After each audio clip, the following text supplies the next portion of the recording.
Hello भाई, राम राम सब ने। आज हम जो प्रीवियस ईयर क्वेश्चन पेपर कर रहे थे सीईटी के लिए, वो सेट नंबर 27 है और ये है एग्रीकल्चर इंस्पेक्टर का, और ये हुआ था 2017 में। ये पूरा क्वेश्चन पेपर सोल्व करेंगे। निम्न शब्द का पर्यायवाची शब्द बताइए। तो देवता का क्या होगा? देवता का पर्यायवाची होगा, निम्न शब्द का पर्यायवाची शब्द, देवता का पर्यायवाची शब्द होगा अमर। तो देखो भी, देवता के और भी पर्यायवाची शब्द देख लो। देव, गीर्वाण, सुर आदि होते हैं देवता के पर्यायवाची शब्द। जबकि देवेंद्र का पर्यायवाची शब्द क्या होगा? इंद्र। और इंदु का पर्यायवाची होगा चंद्रमा। और मधुपति का पर्यायवाची होगा कृष्णा। मधुमती नहीं, ये मधुपति है, इसका होगा कृष्णा।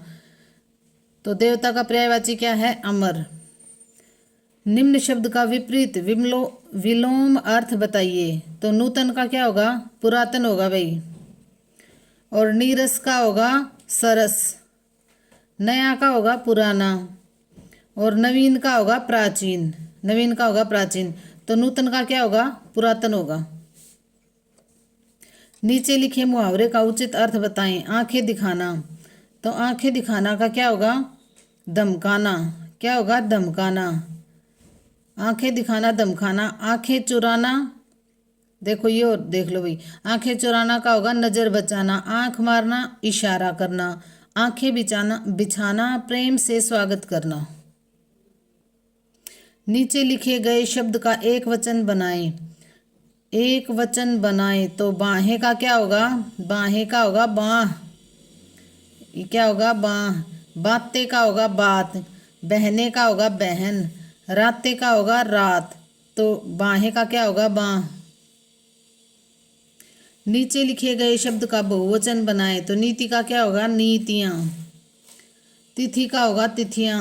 देखो भाई, नीति का तो नीतियां होगा, और भी देख लो। तिथि का होगा तिथियां। नारी का होगा नारियां। रीति का क्या होगा? रीतियां। तो नीति का क्या होगा? नीतियां। प्रकाश डैश वायु में सबसे तीव्र गति से यात्रा करता है। तो किसमें? वायु में सबसे तीव्र गति से यात्रा करता है प्रकाश। किसमें? वायु में। तो प्रकाश का वेग सबसे अधिक निर्वात में होता है। देखो भाई, सबसे अधिक तो होता है निर्वात में, लेकिन इनके अकॉर्डिंग क्या है? वायु। निर्वात में प्रकाश की चाल सर्वाधिक मानी गई है। निम्नलिखित कौन सा बैटरियों में इस्तेमाल नहीं होता? तो कौन सा बैटरियों में इस्तेमाल नहीं होता? कैडमियम बैटरियों में इस्तेमाल नहीं होता। डैश एक वैद्युत परिपथ में दो बिंदुओं के बीच विभव अंतर को मापने में सहायता करता है। तो किसको मापने में सहायता करता है? वोल्ट मीटर को। वोल्ट मीटर यह एक मापन यंत्र है जो किसी परिपथ में किन्हीं दो बिंदुओं के बीच विभवांतर को मापने के लिए प्रयोग किया जाता है। और ये हैस ऑरस्टेड ने वोल्ट मीटर का आविष्कार किया था। तो किसने आविष्कार किया था? हैस ने। बिना बुझा चूना का रासायनिक नाम क्या है? तो इसका बिना बुझे चूने का रासायनिक नाम क्या है? Calcium oxide. कैल्शियम ऑक्साइड को क्विक लाइम भी कहा जाता है। यह जल के साथ तीव्र गति से प्रतिक्रिया करता है तथा कैल्शियम हाइड्रोक्साइड में परिणत हो जाता है। इसका उपयोग शुष्क कारक के रूप में, निर्माण कार्यों में गारे के रूप में किया जाता है। तो कैल्शियम ऑक्साइड का दूसरा नाम क्या है? क्विक लाइम भी इसको कहा जाता है, क्विक लाइम। निम्नलिखित में से कौन सा अम्ल एक शक्तिशाली अम्ल माना जाता है? तो कौन सा अम्ल एक शक्तिशाली अम्ल माना जाता है? तो नाइट्रिक अम्ल एक शक्तिशाली अम्ल माना जाता है। इसका उपयोग औषधियों के निर्माण में, उर्वरक बनाने में, फोटोग्राफी में, विस्फोटक पदार्थों के निर्माण में, अम्लराज बनाने में, प्रयोगशाला में अभिक्रमक रूप में किया जाता है। और अम्लराज बनाने में, प्रयोगशाला में अभिक्रमक के रूप में किसका प्रयोग किया जाता है? नाइट्रिक अम्ल का। तो देखो भाई, इसका औषधियों के निर्माण में, उर्वरक बनाने में नाइट्रिक अम्ल का इस्तेमाल किया जाता है। हेमेटाइट डैश का एक अयस्क है। तो हेमेटाइट किसका है? लोहे का अयस्क है। किसका है? हेमेटाइट लोहे का अयस्क है। अस्थि सुशीरता डैश है। तो अस्थि सुशीरता क्या है? विकास जिसका अभिलक्षण निम्न अस्थि द्रव्यमान है और लोगों को अस्थिभंग संभाव्य बनाता है। स्मृति, नियोजन और बुद्धि मस्तिष्क के निम्नलिखित किस भाग की जिम्मेदारी है? स्मृति नियोजन और बुद्धि मस्तिष्क के किस भाग की जिम्मेदारी है?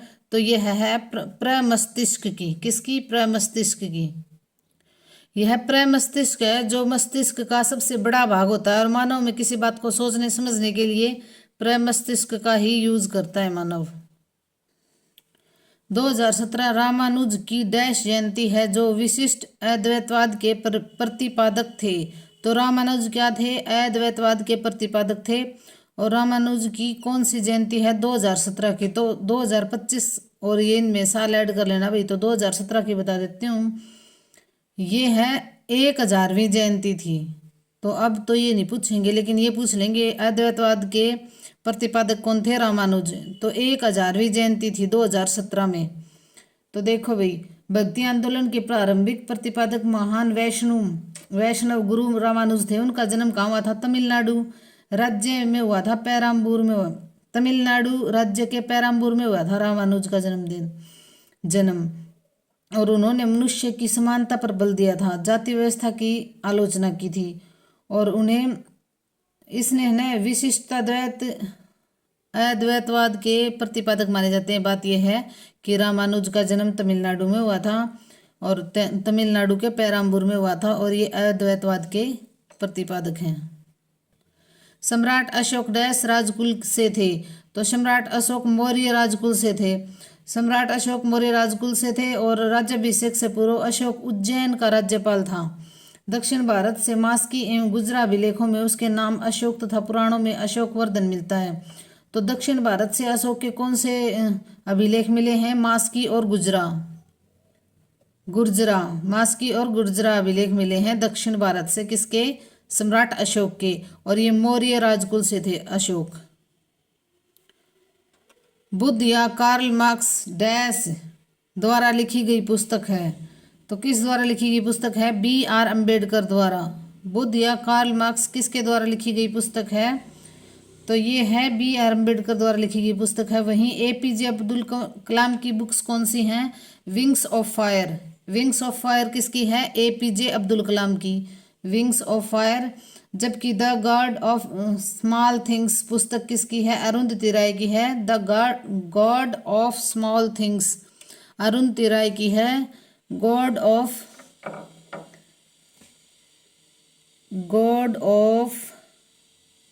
Small Things. और APJ अब्दुल कलाम की कौन सी है? Wings of Fire. Wings of Fire. और B.R. अम्बेडकर की कौन सी है? बुद्ध या कार्ल मार्क्स किसके द्वारा लिखित है? B.R. अम्बेडकर द्वारा। शंख घोष एक बंगाली कवि ने 2016 में डैश पुरस्कार जीता था? तो उन्होंने कौन सा पुरस्कार जीता था? ज्ञानपीठ पुरस्कार 2016 में। भारत का वर्तमान मुख्य चुनाव आयुक्त कौन है? तो अब है भाई राजीव कुमार। अब है हमारे मुख्य चुनाव आयुक्त कौन है? राजीव कुमार। और 2 अन्य हैं, ज्ञानेश और सिंधु अन्य में हैं। दीनदयाल उपाध्याय ग्रामीण कौशल्या योजना की घोषणा डैश द्वारा की गई थी? तो किसके द्वारा की गई थी? ये ग्रामीण विकास मंत्रालय द्वारा। किसके द्वारा? ग्रामीण विकास मंत्रालय द्वारा। देखो भाई, किसके द्वारा की गई थी? ये ग्रामीण विकास मंत्रालय द्वारा की गई थी। कथक डैश की नृत्य विद्या है? तो कथक किसकी नृत्य विद्या है? उत्तर भारत की। कथक भारतीय शास्त्रीय नृत्य की एक प्रमुख शैली है। इसका जन्म उत्तर प्रदेश के वाराणसी से माना जाता है। तो कथक का प्रचलन कहाँ है? वाराणसी से इसका जन्म माना जाता है। और यह अब लगभग उत्तर भारत के अधिकांश भागों में यह प्रचलित है। कथक एक संस्कृत शब्द है। तो कथक क्या है? एक संस्कृत शब्द है जिसका अर्थ है कहानी से व्युत्पन्न करना। तो कथक का अर्थ क्या है? कहानी से व्युत्पन्न करना। पानीपत की पहली लड़ाई किसने जीती थी? तो पानीपत की पहली लड़ाई जीती थी बाबर ने। बाबर और इब्राहिम लोदी के बीच हुई थी ये 21 अप्रैल 1526 को। देखो भी कब हुई थी? 21 अप्रैल 1526 को। और दूसरी कब हुई थी? 5 नवंबर 1556 को। दूसरी हुई थी 5 नवंबर 1556 को। और तीसरी कब हुई थी? 14 जनवरी 1761 को। तो ये हर पेपर में ये क्वेश्चन आता है और मैं हर पेपर में ये बताती हूँ आपको। 21 अप्रैल 1526 को पानीपत की पहली लड़ाई हुई थी। 5 नवंबर 1556 को दूसरी लड़ाई, और तीसरी लड़ाई हुई थी 14 जनवरी 1761 को। तो पानीपत की पहली लड़ाई किसके बीच, किसने जीती थी? तो बाबर ने। बाबर और इब्राहिम लोदी के बीच हुई थी ये। पानीपत की दूसरी लड़ाई किसने जीती थी? तो पानीपत की दूसरी लड़ाई जीती थी अकबर ने। अकबर और हेमू के बीच ये पानीपत की दूसरी लड़ाई हुई थी। और कब हुई थी? 5 नवंबर 1556 को। और अकबर का संरक्षक कौन था? बैरम खां था। हर्ष युग के तांबे के सिक्के कहाँ से पाए गए हैं? तो हर्ष युग के तांबे के सिक्के कहाँ से पाए गए हैं? सोनीपत से। सोनीपत से। कहाँ से? सोनीपत से। हर्ष युग के तांबे के सिक्के सोनीपत से पाए गए हैं। मुगल सम्राट अकबर के समय रेवाड़ी का शासक कौन था? तो रेवाड़ी का शासक कौन था? एमू हेमचंद्र, जिनके बीच में पानीपत की दूसरी लड़ाई हुई थी अकबर और एमू के बीच में। तो मुगल सम्राट अकबर के समय रेवाड़ी का शासक कौन था? एमू हेमचंद्र। इसको विक्रमादित्य, इसने विक्रमादित्य की उपाधि भी धारण की थी। और डैश हरियाणा का मिलेनियम सिटी कहलाता है। तो किसको हरियाणा की मिलेनियम सिटी कहा जाता है? गुरुग्राम को। 2011 के अनुसार गुरुग्राम की जनसंख्या 876 और 824 है। यह भारत के राष्ट्रीय राजधानी क्षेत्र का हिस्सा है। तो ये गुरुग्राम क्या है? भारत के राष्ट्रीय राजधानी क्षेत्र का हिस्सा है। और हरियाणा के मिलेनियम सिटी कौन है? गुरुग्राम है। हरियाणा का राज्य पशु है। तो हरियाणा का राज्य पशु क्या है? काला हिरण। और हरियाणा का राज्य पशु क्या है? काला हिरण। राजकीय पक्षी क्या है? काला तितर। इसको ब्लैक फ्रैंकोलिन भी बोल देते हैं। ब्लैक फ्रैंकोलिन भी आ जाएगा काला तितर की जगह। तो राजकीय पक्षी क्या है? काला तितर। राजकीय पशु काला हिरण, इसको ब्लैक बक भी बोल देते हैं। राजकीय खेल क्या है? कुश्ती। राजकीय वृक्ष क्या है? पीपल, इसको फिक्कल रेलिगोसा भी बोल देते हैं। राजकीय फूल क्या है? कमल। और राजकीय गीत पूछे ना तो राजकीय गीत है 12 मास है। और राजकीय त्योहार पूछे तो है हमारा ये तीजों का त्योहार। हरियाणा से डैश लोकसभा के सदस्य हैं। तो हरियाणा में लोकसभा के कितने सदस्य हैं? 10। तो ये 10 एक बार देख लो भाई। अंबाला, भिवानी, फरीदाबाद, हिसार, करनाल, कुरुक्षेत्र, गुरुग्राम, रोहतक, सिरसा और सोनीपत। और 10 में से है ना 2 एससी रिजर्व हैं, अंबाला और सिरसा। 2 क्या हैं? एससी रिजर्व हैं। हरियाणा के वर्तमान राज्यपाल कौन है? तो वर्तमान राज्यपाल हैं बंडारू दत्तात्रेय। और ये 2014 से ही हैं। और ये 16वें राज्यपाल थे। ये हैं 17वें राज्यपाल। 16वें थे कप्तान सिंह सोलंकी, और अब ये हैं 17वें राज्यपाल। और ये कौन क्या हैं? बंडारू दत्तात्रेय हैं। जाल और मुक्ति उपन्यास, ये भी हरियाणा का वर्तमान राज्यपाल हैं बंडारू दत्तात्रेय। और ये 18वें राज्यपाल हैं, 17वें नहीं है। 17वें थे सत्यदेव नारायण थे 17वें। तो ये एक बार देख लेना दोबारा से, पहले ये 17वें बता दिए थे। 18वें हैं बंडारू दत्तात्रेय और 17वें थे सत्यदेव नारायण। और 16वें कौन थे? कप्तान सिंह सोलंकी थे 16वें। देखो कप्तान सिंह सोलंकी 16वें, 17वें थे सत्यदेव नारायण और 18वें हैं अब ये बंडारू दत्तात्रेय। जाल और मुक्ति उपन्यास किसके द्वारा लिखित है? तो ये हेमराज निर्गम। जाल और मुक्ति उपन्यास हेमराज निर्गम ने लिखा था। किस पुस्तक में हरियाणा में थानेसर और कुरुक्षेत्र के क्षेत्र में बहने वाली नदियों का विवरण मिलता है? तो किस में मिलता है? वामन पुराण में। अशोक वाजपेयी ने अपनी कविता संग्रह कहीं नहीं वहीं के लिए डैश पुरस्कार जीता था? तो ये साहित्य अकादमी पुरस्कार जीता था। तो अशोक वाजपेयी का कविता संग्रह कौन सा है? कहीं नहीं वहीं। तो देखो भाई, कहीं नहीं वहीं किसका है? अशोक वाजपेयी का। और इनके लिए इन्हें क्या मिला था? साहित्य अकादमी का पुरस्कार मिला था। किस बौद्ध साहित्य में हरियाणा के बारे में जानकारी मौजूद है? तो किस में है? मंजीव निकाय और दिव्यावदान में हरियाणा साहित्य के बारे में जानकारी मौजूद है। दिव्यावदान से इस क्षेत्र में बौद्ध धर्म के, तो दिव्यावदान बौद्ध धर्म के प्रचार के लिए है। बात यह है कि दिव्य अवदान किसकी है? बौद्धों के प्रचार के लिए है। उसमें विशेषकर यहाँ 2 प्रधान बौद्ध केंद्र कौन कौन से थे? तो बौद्ध केंद्र कौन कौन से हैं? रोहतक और अग्रोहा का वर्णन किया गया है। मंजिम निकाय और दिव्य अवदान किसके लिए हैं? बौद्ध साहित्य हैं। ये मैंने आपको करवा रखा है बहुत अच्छे से। वीर शिकारगढ़ वन्य जीव अभ्यारण्य कहाँ स्थित है? तो वीर शिकारगढ़ है पिंजौर में। देखो भी, वीर शिकारगढ़ वन्य जीव अभ्यारण्य कहाँ है? हरियाणा के पिंजौर में है। पिंजौर कहाँ है? पंचकुला में है। इसे वर्ष 1975 में अभ्यारण्य बनाया गया था। यहाँ सांबर, चित्तल, नीलगाय आदि निवास करते हैं और ये जंतुओं की वनस्पतियों की विविधता के लिए भी प्रसिद्ध है। तो वीर शिकारगढ़ कहाँ है? पिंजौर में। 1975 में अभ्यारण्य बनाया गया था इसे। कभी सतलुज नदी और यमुना नदी डैश की उपनदियां थी। तो ये किसकी उपनदियां थी? सरस्वती की उपनदियां थी। सतलुज और यमुना नदी सरस्वती की उपनदियां थी। सरस्वती नदी हरियाणा राज्य के यमुनानगर तथा हिमाचल राज्य के सिरमौर जिलों की सीमा पर शिवालिक की पहाड़ियों से निकलती है सरस्वती नदी, और यमुनानगर जिले में आदि बद्री नामक स्थान पर मैदानी क्षेत्र में प्रवेश करती है। इस नदी के किनारे महर्षि वेदव्यास ने महाभारत की रचना की थी। तो सरस्वती नदी के किनारे महर्षि वेदव्यास ने क्या की थी? महाभारत की रचना की थी। तो ये सतलुज और यमुना नदी कभी किसकी उपनदियां थी? सरस्वती की। हरियाणा पूर्व दिशा में डैश से घिरा है। तो हरियाणा पूर्व दिशा में किससे घिरा हुआ है? उत्तर प्रदेश से।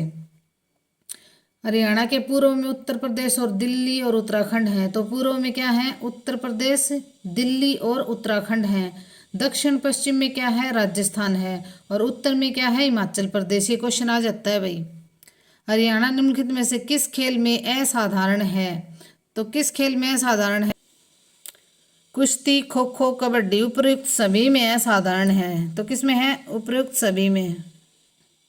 हरियाणा का सबसे शिक्षित शहर कौन सा है? तो हरियाणा का सबसे शिक्षित शहर है गुरुग्राम। हरियाणा विकास पार्टी का संस्थापक कौन था? तो हरियाणा विकास पार्टी का संस्थापक था चौधरी बंसीलाल। हरियाणा विकास पार्टी के संस्थापक कौन थे? चौधरी बंसीलाल जी थे हरियाणा विकास पार्टी के संस्थापक। हरियाणा विकास पार्टी के संस्थापक कौन थे? चौधरी बंसीलाल जी थे। और इसने हरियाणा विकास पार्टी की स्थापना कब हुई थी? 1991 में। तो हरियाणा विकास पार्टी की स्थापना 1991 में हुई थी और 1996 में इस पार्टी ने सरकार बनाई थी और 2005 में कांग्रेस में इसका विलय कर दिया था। ये याद रख लो भी, 1991 में हरियाणा विकास पार्टी बनी थी, बंसीलाल जी ने बनाई थी, और 1996 में इस पार्टी ने सरकार भी बनाई थी। Hindustan machine tools HMT Haryana में कहाँ स्थित है? तो ये कहाँ स्थित है? ये है पिंजौर में स्थित है। HMT कहाँ है? पिंजौर में। हिंदुस्तान मशीन टूल्स कहाँ है? पिंजौर में।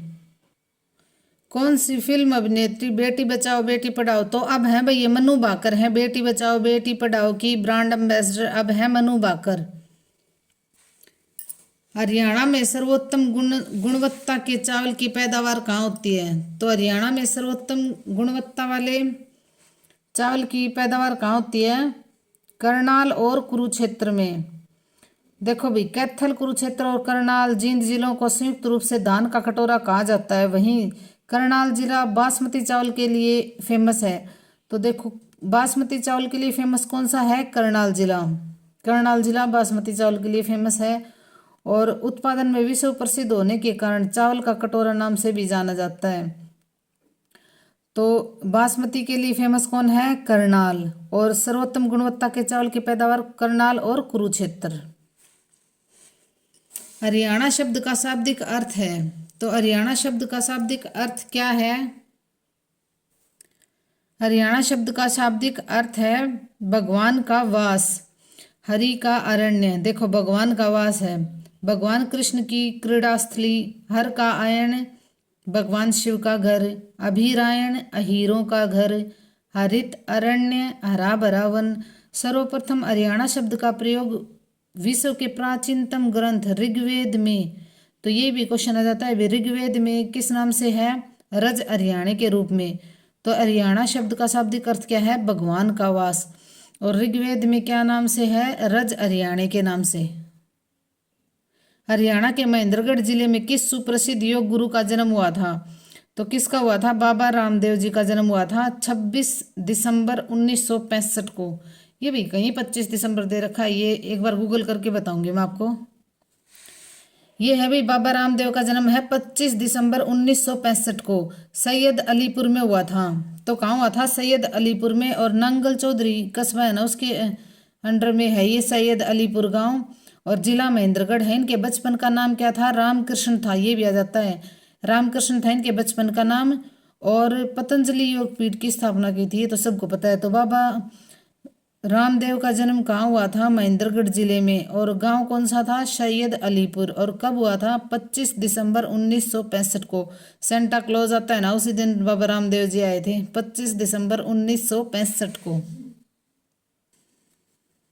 हरियाणा में किन अवसरों पर लोकगीत गाए जाते हैं?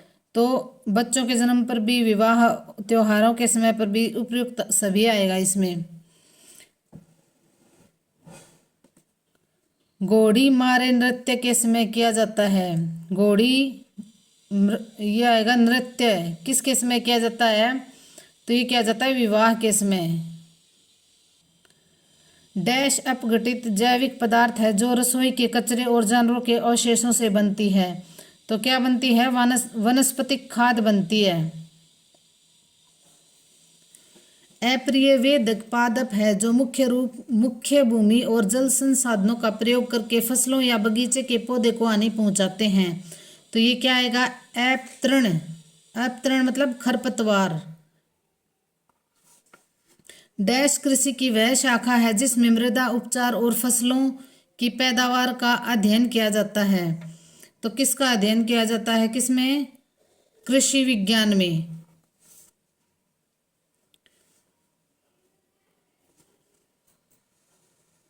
वर्षा ऋतु में उगाई जाने वाली फसलें कहलाती हैं? तो क्या कहलाती हैं? खरीफ की फसलें।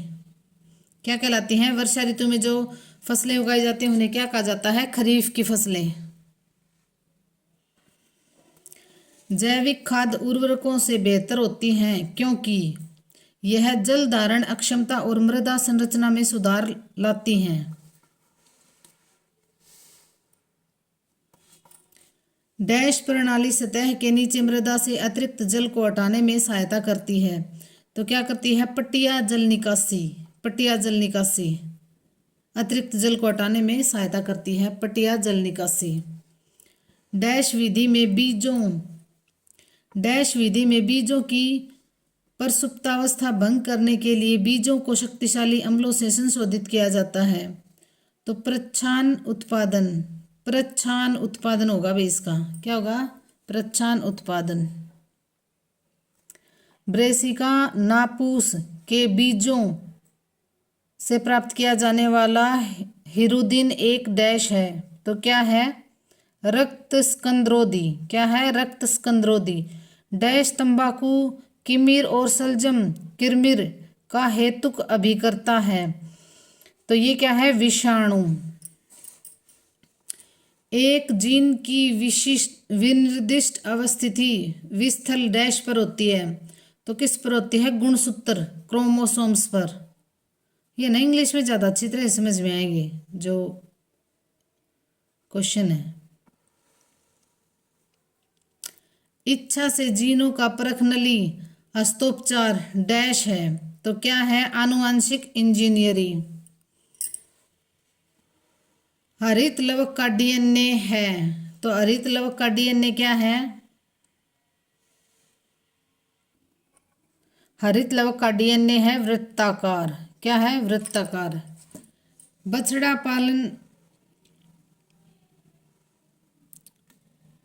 पालन की किस विधि में बछड़े को मां से दूर किया जाता है? तो ये होगा स्तन्यमोचन विधि। स्तन्यमोचन विधि। अर्धगहन प्रणाली कब ली जाती है? तो ये मुक्त उपलब्ध स्थान सीमित है उसमें ली जाती है। अर्धगहन प्रणाली कब ली जाती है? मुक्त उपलब्ध स्थान सीमित। एक ही खेप में पाले जाने वाले एक समान आयु के चूजों का समूह एक डैश कहलाता है? तो क्या कहलाता है? शाव। कुक्कुट पालन की निम्नलिखित कौन सी आवास व्यवस्था सबसे पुरानी है और वहां प्रयोग की जाती है जहां जमीन की कोई कमी नहीं है? तो यह स्वतंत्र विचरण या विस्तृत प्रणाली। मवेशियों को दिए जाने वाले सभी पोषक तत्वों में से कौन सा सर्वाधिक अनिवार्य और सबसे सस्ता है? तो कौन सा है? जल। डैश चारे का वह हिस्सा है जो सारा पानी हटा देने के बाद शेष बचता है। तो ये है सूखा पदार्थ। आमतौर पर भैंसों, भेड़ों और बकरियों में पाए जाने वाले रक्तस्रावी रक्तपुतिता का क्या उपचार है? तो इसका है सल्फाडाइमाइडिन का इंजेक्शन और ऑक्सीटेट्राइक्लिन का इंजेक्शन। तो ये पढ़ लेना भाई। खुदाई और निराई करने के लिए खेतीबाड़ी के बीज के कार्य में निम्नलिखित में से कौन सा उपकरण प्रयोग किया जाता है? तो ये किया जाता है कुदाली। ऊन को हटाने के लिए निम्नलिखित कौन सा उपकरण इस्तेमाल किया जाता है? तो ऊन को हटाने के लिए शीयरर का यूज किया जाता है। फसल गाहने के बारे में निम्नलिखित कौन सा वक्तव्य सही है? तो यह अनाज के खाद्य हिस्से को उसके अखाद्य हिस्से से अलग करने की पद्धति है।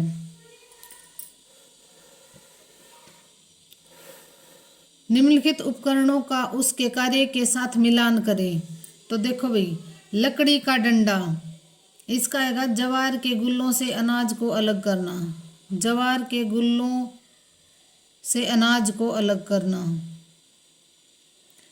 हाथ चक्की आटा पीसना। हाथ चक्की आटा पीसना। लकड़ी की पिन, तो लकड़ी की पिन का क्या आएगा?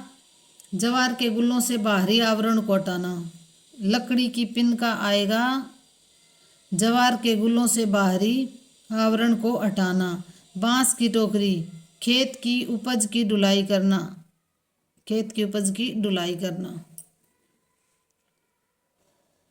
एक जैविक खेत में मृदा की अवस्था के बारे में निम्नलिखित कौन सा वक्तव्य सही नहीं है?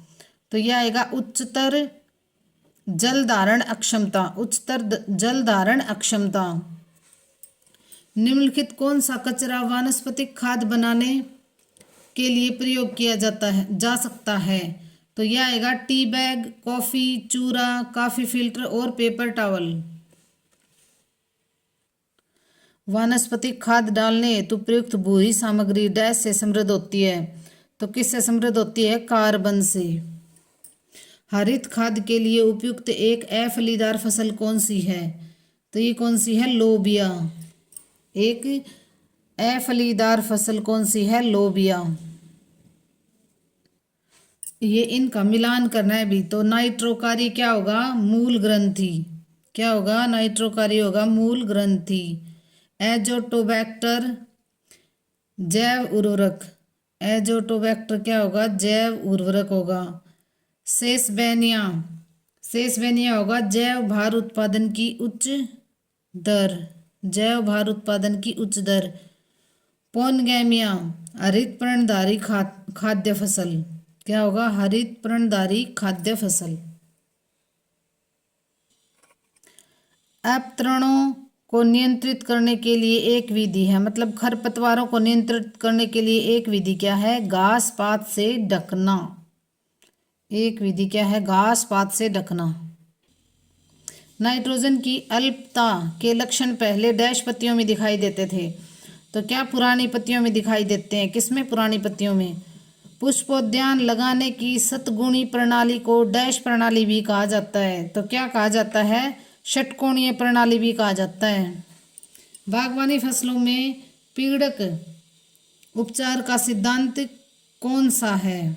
तो इसमें से कौन सा सिद्धांत है? उन्मूलन। लाइक शेयर और सब्सक्राइब करना भाई। ये टेस्ट सीरीज जो है प्रीवियस ईयर क्वेश्चन पेपर की ये जारी रहेगी। धन्यवाद।